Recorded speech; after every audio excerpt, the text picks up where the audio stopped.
Hello everyone, I am Miss SmitaRaut, Assistant Professor in Botany. So I welcome to all in a new session, that is B.SC. first year of Rashtrapita Mahatma Gandhi Mahavidyalaya Savli. So today I will going to teach you paper first, that is Plant Diversity 1. So the name of the paper is Microorganism, Algae, Fungi and Plant Pathology. So in that we will learn about the first of all unit first, and the name of the unit is Microorganism and Cyanobacteria. So let us start. What is microorganism? So you heard that name already.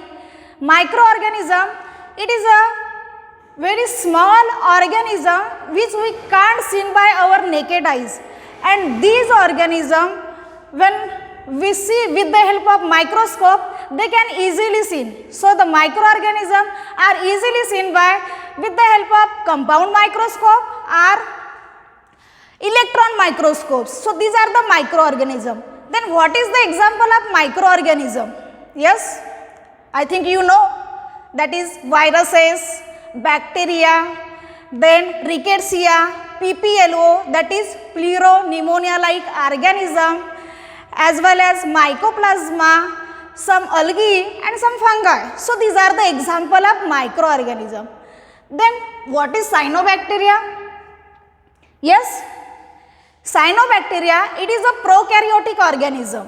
That prokaryotic organism are free living and it is present in green, brackish and marine water. So these cyanobacteria are also called blue-green algae. Why it is called blue-green algae? Because in that cyanobacteria the pigment blue-green algae are present, therefore it is called blue-green algae, or you can say we commonly call that cyanobacteria blue-green algae, and it is one of the class of algae. Okay, so that is our unit first, that is the microorganism and cyanobacteria. Okay, so you know the living world is so amazing. Variety of different kind of living organism you can find in mountain, then cold mountain, then after that ocean, desert, even in a hot spring, then a freshwater lake. So everywhere all living organism are you can easily found. So yes, the living world is so beautiful, but you know what is the essential characteristics are the features of the living organism, and how you can differentiate living organism from non-living organism. Yes, so let us start. What is the features of living organism or characteristics of living organism? So first characteristics of living organism is cellular organization. Yes, what is cellular organization? And that cellular organization characteristics are present in non-living organism also. Okay, so cellular organization means what?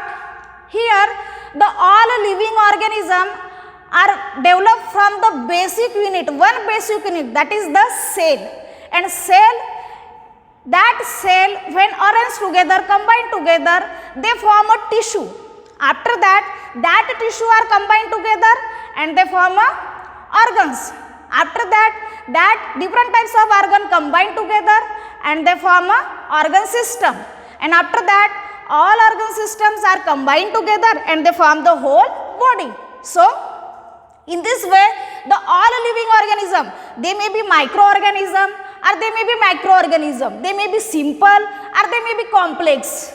Okay, so they may be primitive or they may be advanced. They are made up of the single basic unit, that is the cell, and that cell are present in a non-living organism? No, it is not present in non-living organism. In that non-living organism they are made up of particles. Okay, so therefore cellular organization, that is organization means arrangement and cellular means cells. Here the cells are arranged, therefore that characteristics are only present in the living organism. It is not the characteristics of non-living organism. Okay. Then second characteristic, that is the reproduction. What is reproduction? Reproduction means, means what? New, and production means formation. New formation means production of new organism from the parents, and they are similar in their characteristics. So formation of new organism as like their parents are similar to that their parents, that capacity, that ability are called reproduction. Okay. So that reproductions are two types. First, that is the what? Asexual reproduction. Asexual reproduction. And second, that is the sexual reproduction. So what is asexual reproduction? In asexual reproduction, sex organs are absent. Means absent of sexual organism, means only one parents are involved in asexual reproduction, and therefore the new progeny developed from asexual reproduction is exactly similar to their parents. Therefore they form a exactly similar organism as like their parents. Then what is sexual reproduction? In sexual reproduction, two parents are involved, that is male parent and female parents.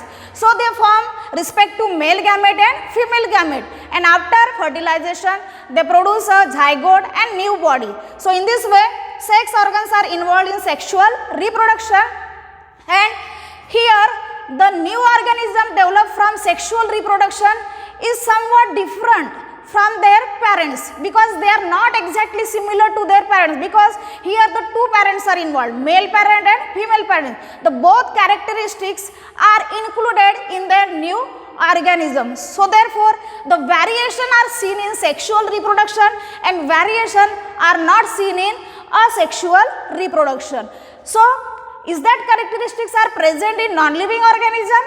No. These characteristics are not present in non-living organism.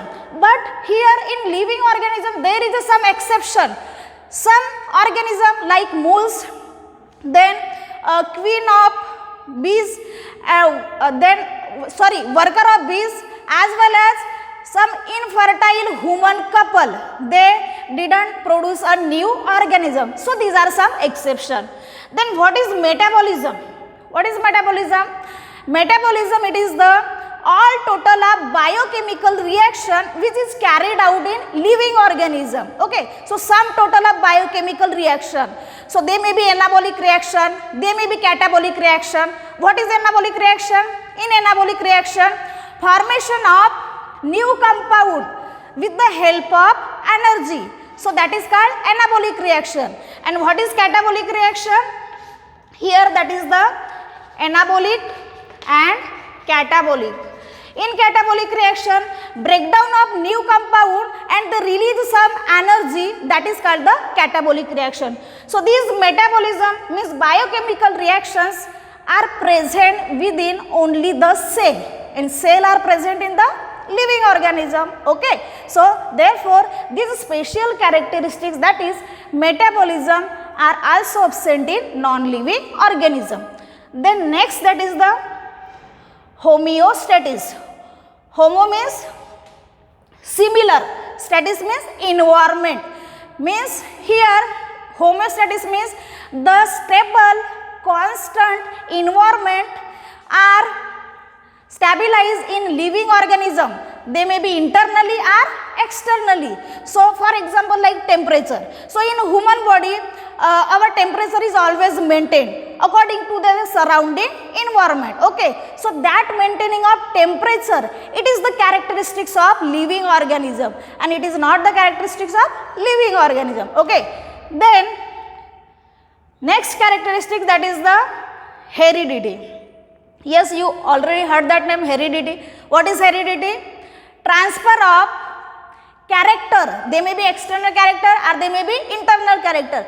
That character are transferred from parents to their offspring.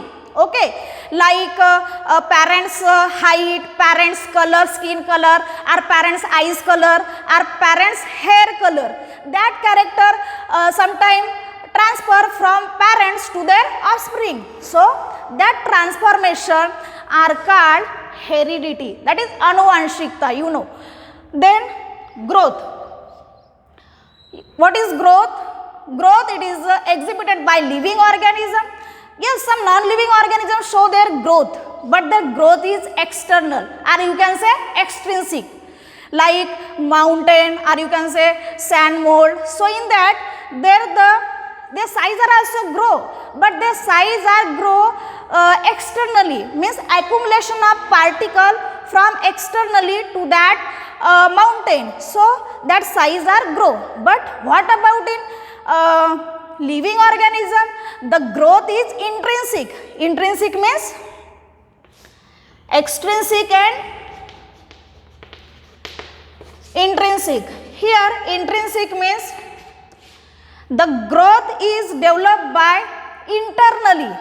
Yes, already when the new child are developed, so their size and their size are only increases, but their shape is not changed according to their age, means the cells are increased internally, cells divide, redivide and produce more number of cells, so internally their growth is shows. Okay, so that is the growth. Growth means increase in size and shape of living organism, or you can say non-living organism, that is the growth. So you can't say growth is a specific characteristics of living organism, because growth is also shown by non-living organism. Then adaptation. What is adaptation? According to the environmental factor, the living organism adjusts itself or change their self to survive in that condition. That is called the adaptation. For example, if you can go Shimla or Manali, in that their environment is so cold. So if you want to survive there, so you adjust to that condition, otherwise you can't survive there, or you can say you extinct. So therefore adaptation is also the very important characteristics of living organism. Then response to stimuli. Yes, what is stimuli? Stimuli means sense. Okay, if the surrounding condition like temperature, then light, then water, if you sense that factor, surrounding factor, so you can sense that our environment, you can sense our surrounding environment. Okay, and after that you response it. For example, if water are hot, then you can say it is hot water. If water is cold, you can say it is cold water. So you can sense that factor or environment. Therefore that stimuli or sense ability are present in the living organism, and it is very vital property, very important property of living organism, and you response it. After that you response it and you aware to our environment, how today's environmental condition is there, or how's weather condition is there. So that sense, that ability are present in the living organism, and it is absent in the non-living organism. So thank you. Thank you.